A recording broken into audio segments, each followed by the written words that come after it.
நம்ம சென்னையே இப்போ சிங்கப்பூர்ல. எல்லாம் சென்னை பிராண்ட்.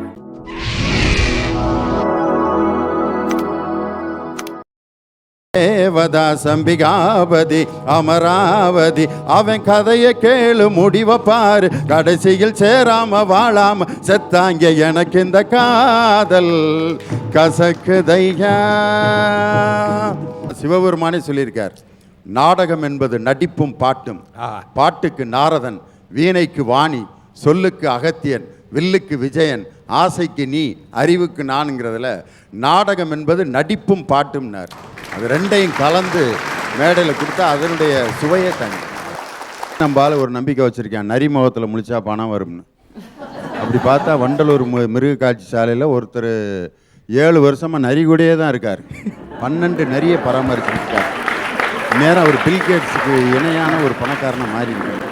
ஆனால் பார்த்தீங்கன்னா அவர் இன்னும் காக்கி டவுசரும் கிழிஞ்ச பணியும் தான் போட்டிருக்கார். திரை இசையில் ஒரு மாபெரும் புரட்சியை ஏற்படுத்திய ஒரு அருமையான இசையமைப்பாளர் யாருன்னா, எங்கள் மதுரை பக்கத்தில் அந்த பாளையத்திலிருந்து புறப்பட்டு வந்த அந்த இசைஞானி இளையராஜா தான். உண்மையிலே அவருடைய குரலில் வந்த பாட்டை கேட்கும்போது ரொம்ப சந்தோஷமாக இருக்கு. சகல சகல சகல.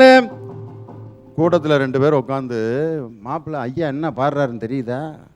அவருக்கு அவர் சகலைக்கும் வீட்டில் ஏதோ பிரச்சனை போல இருக்கு. அவர் சகலகலா வாணியன் கீர்த்தனைக்கு சங்கதி கொடுத்துக்கிட்டு இருக்காரு. இவன் என்ன பொருள் பண்ணிக்கிட்டு இருக்கான் பாருங்க.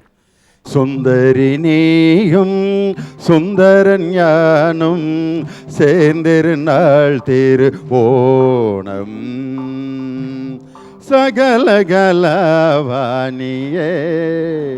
ஒரே ராகம்தான். சிவசத்யாயித்தோ அதி பிரபவித்தும் சத்த பிரபவித்தும்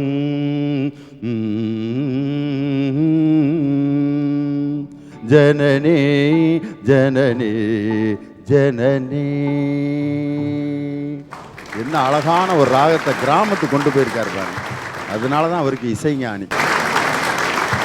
நம்ம திண்டுக்கல் ஐ லியோனி சார் அவர்களையும் வணங்கி, நம்ம நிகழ்ச்சிக்கு என்றைக்குமே ஒரு சிறப்பான பேசாம நீ போடா வழுக்க மண்டையா அப்படின்னு திட்டிருக்கலாம்.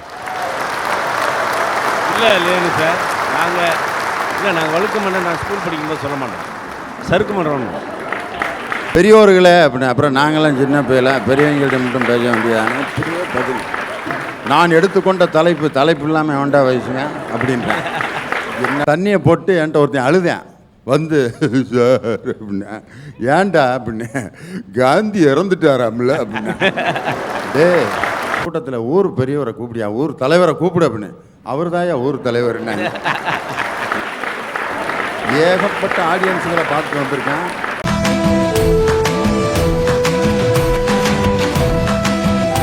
கோவையில் மிக பிரம்மாண்டமாக 100க்கும் மேற்பட்ட பன்முக திறமையாளர்கள் கலந்து கொண்டு அசத்திய அசத்த போவது யாரு சீசன் 2 அறிமுக விழா.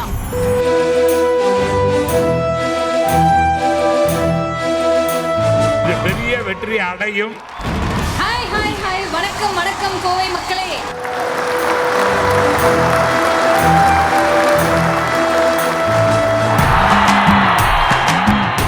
ஐயோ, ஆரம்பமே அசத்தலா இருக்கேடா. ஒரு அழகான மேடை, நிறைய கலைஞர்களை உருவாக்கும் ஒரு பிளாட்ஃபார்மா இது இருக்க போகுது. இது அசத்த போகுது யாரு?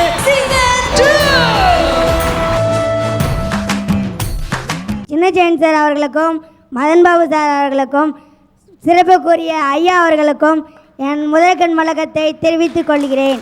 நல்லா இருக்கீங்களா? நல்லா இருக்கேன் தலைவரே. இன்னைக்கு ஒரே ஜாலியாக இருக்கு. எனக்கு ரீசன் தெரியும், ஏன்னு சொல்லு. ஏன் சார்? நிறைய காலேஜ் இல்லை சார், நானும் சின்ன பையன் சார். சின்ன பையன் அக்கா மாதிரி சார். யாரு? அக்கா மாதிரி சார். அக்கா மாதிரியா? அப்படின்னா நாங்கள்லாம் நீங்களும் அண்ணன் மாதிரி சார். உனக்கு தானே? Yes sir. Very good.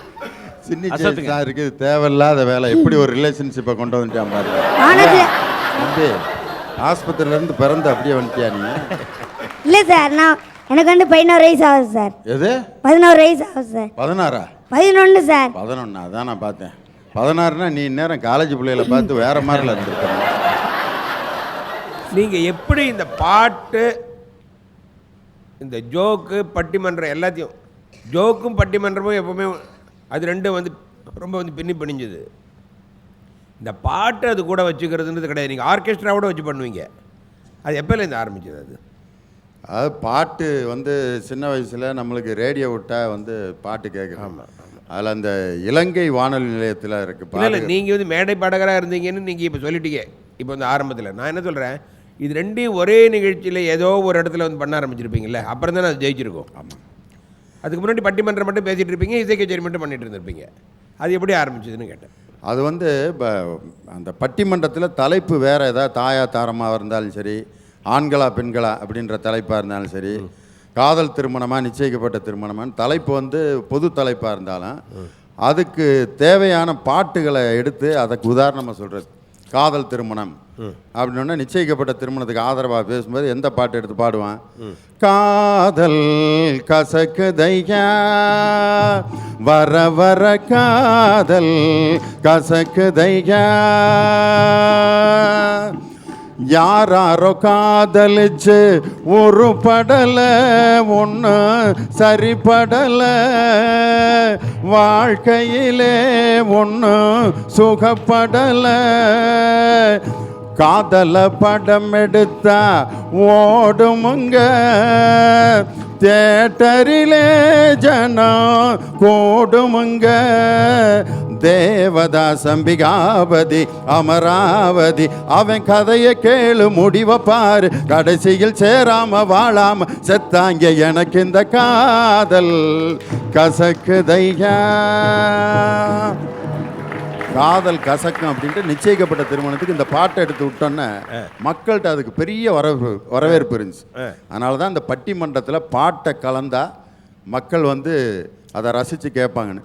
ஏன்னா சிவபெருமானே சொல்லியிருக்கார், நாடகம் என்பது நடிப்பும் பாட்டும், பாட்டுக்கு நாரதன், வீணைக்கு வாணி, சொல்லுக்கு அகத்தியன், வில்லுக்கு விஜயன், ஆசைக்கு நீ, அறிவுக்கு நான்ங்கிறதுல நாடகம் என்பது நடிப்பும் பாட்டும்னார். அது ரெண்டையும் கலந்து மேடையில் கொடுத்தா அதனுடைய சுவையே தனி. இல்லை, அதுக்கு அவ்வளோ 1000 பாட்டு உங்களுக்கு ஞாபகம் இருக்கணும்ல, அந்த வரிகள், அது பெரிய விஷயம்.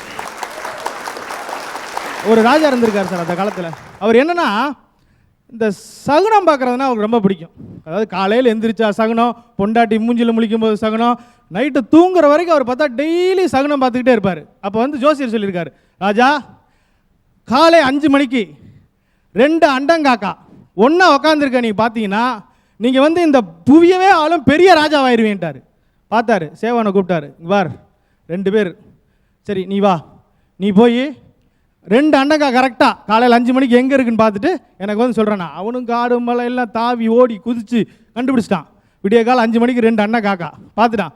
பார்த்து அங்கேருந்து ஓடி வந்தான். ஓடி வந்து குதிரையில் வந்து, ராஜா 2 அண்டங்காக்கா பார்த்துட்டேன்னா. அவரும் திருப்பி குதிரை எடுத்துகிட்டு பின்னாடி விரட்டி போய் பார்த்துருக்காரு. ஒரு காக்கா பறந்துருச்சு. வந்துச்சு கோபா ராஜாவுக்கு.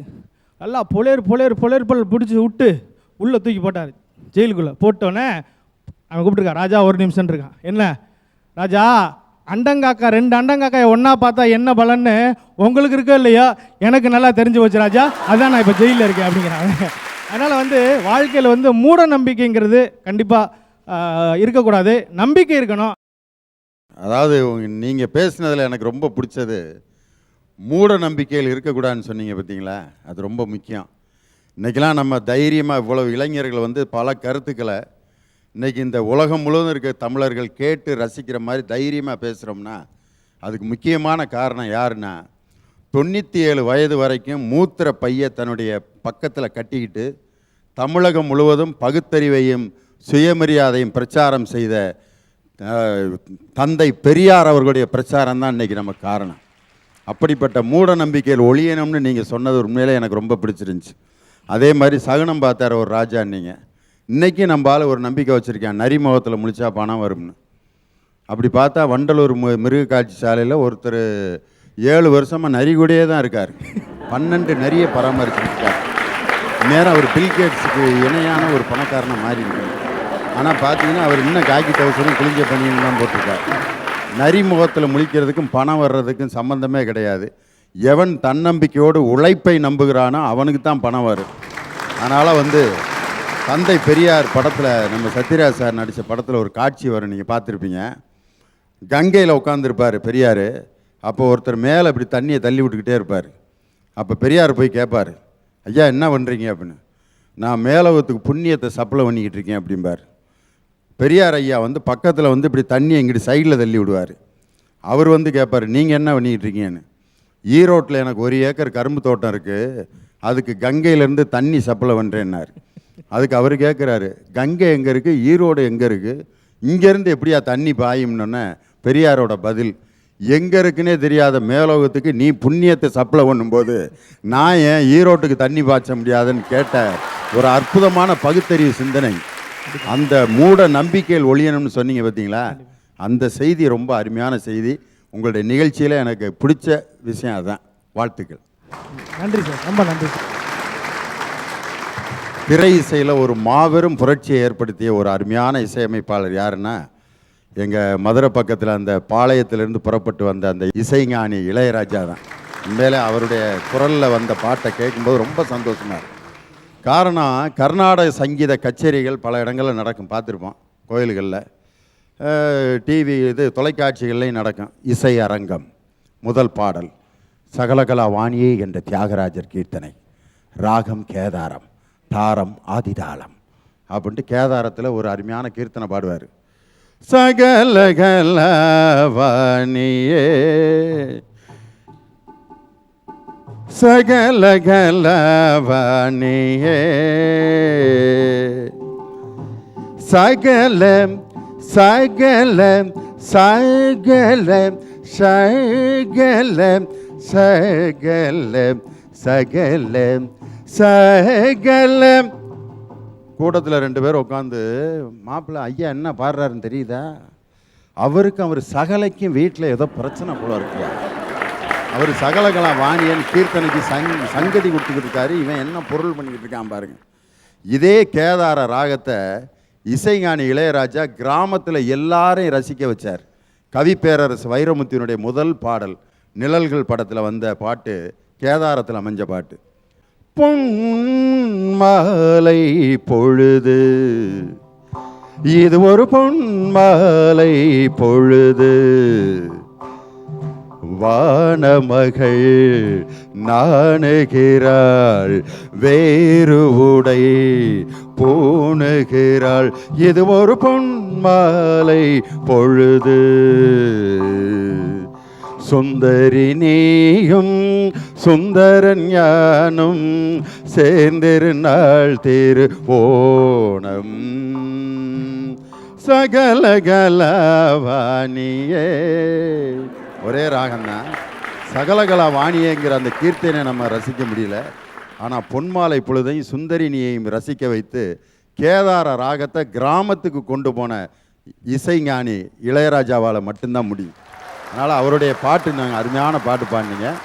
இந்த ராகத்துக்கு பேர் ஹம்சநாதம்னு பேர், அருமையான ராகம் இது. அவர் தான் வந்து அந்த ஒரு பக்தி பாட்டை கூட, வேற்று மொழியில் இருக்கக்கூடிய பாட்டை கூட ரொம்ப அழகாக ரசிக்க வச்சார். தாய் மூகாம்பிங்கிற படத்தில் ஒரு அழகான ஒரு பாட்டு அவரே பாடியிருப்பார். எல்லா மேடையிலையும் முதல் பாட்டு அதைத்தான் ஆரம்பிப்பார். சிவசத்யாயித்தோ அதிபிரபவித்தும் சத்த பிரபவித்தும்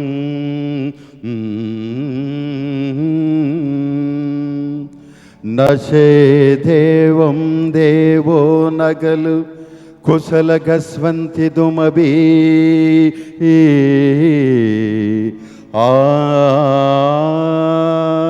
அதஸ்வாம் ஆராத்யாம் ஹரிஹர விரிஞ்சாதி பிரவி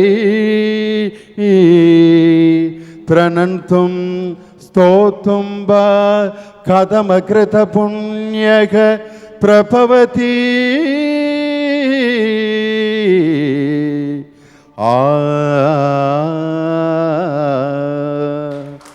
ஜனனி ஜனனி ஜெகம்னி அகம்னி ஜகத்காரணினி பரிபூரணினி ஜகத்காரணினி பரிபூரணினி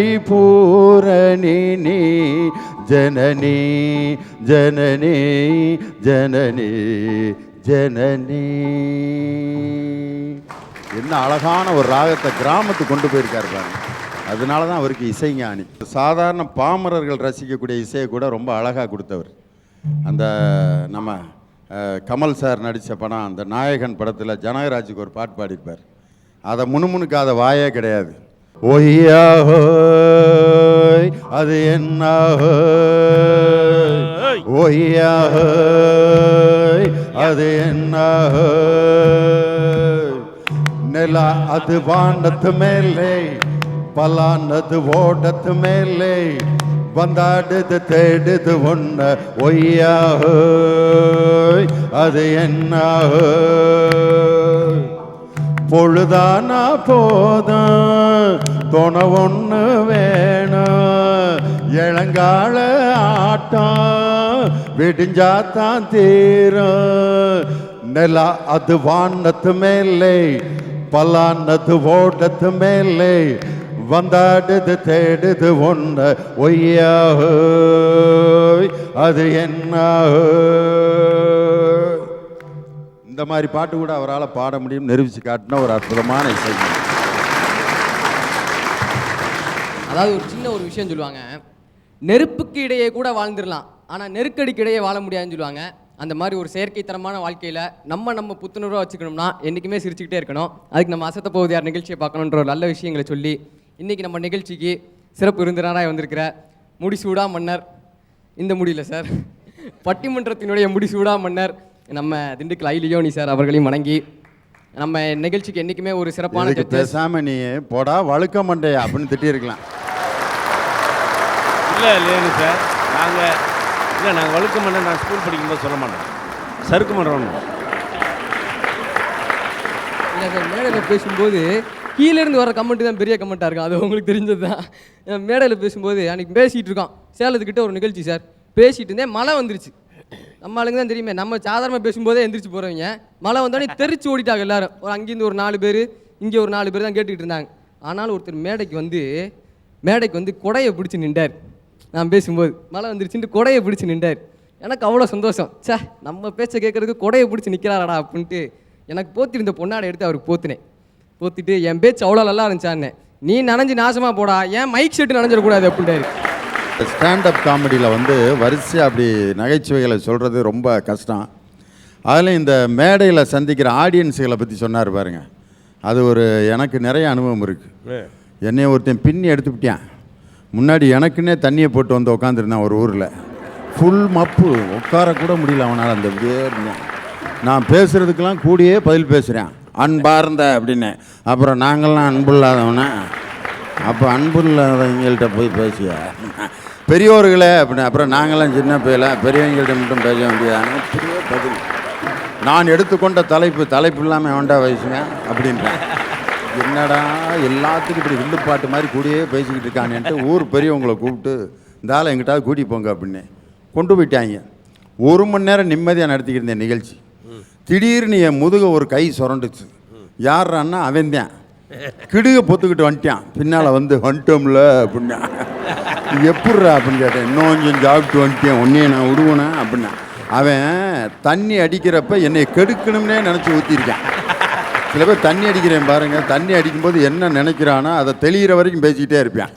தண்ணி அடிக்கும்போது ஐ எம் சாரின்னு நினச்சிட்டான்னு வச்சுக்கோங்க, தெளிகிற வரைக்கும் I am sorry brother, I am sorry. எதுக்குடா சாரி கேட்குற? ஐ எம் சாரின்னு சொல்கிறான்ல, கேட்டுக்கிற வேண்டியதான், சரிங்க சாரிங்க.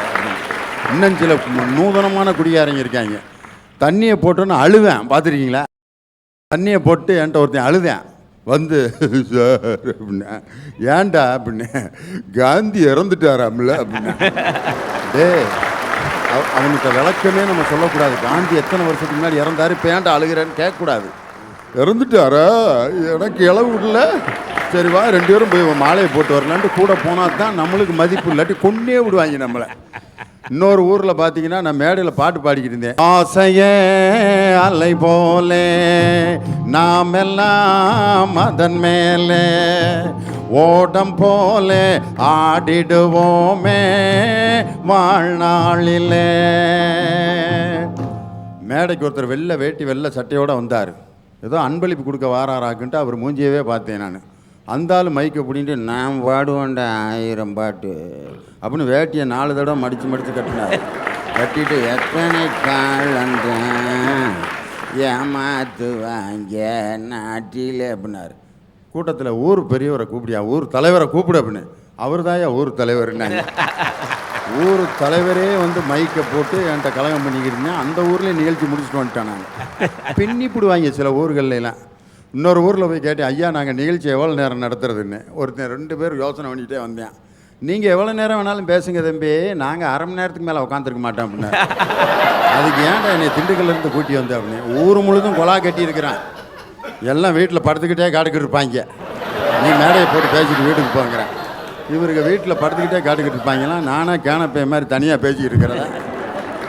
ஏகப்பட்ட ஆடியன்ஸுகளை பார்த்துட்டு வந்திருக்கேன். தவறாம நம்ம அசத்தல் டிவியை எல்லாரும் சப்ஸ்கிரைப் பண்ணுங்க. நம்முடைய நிகழ்ச்சி பாரு, கவரை எல்லாம் பறக்கும் பார், சந்தோஷமா இருக்கும் பாரு, வாழ்க்கையில ஜோரு ஜோரு சிரி சிரி.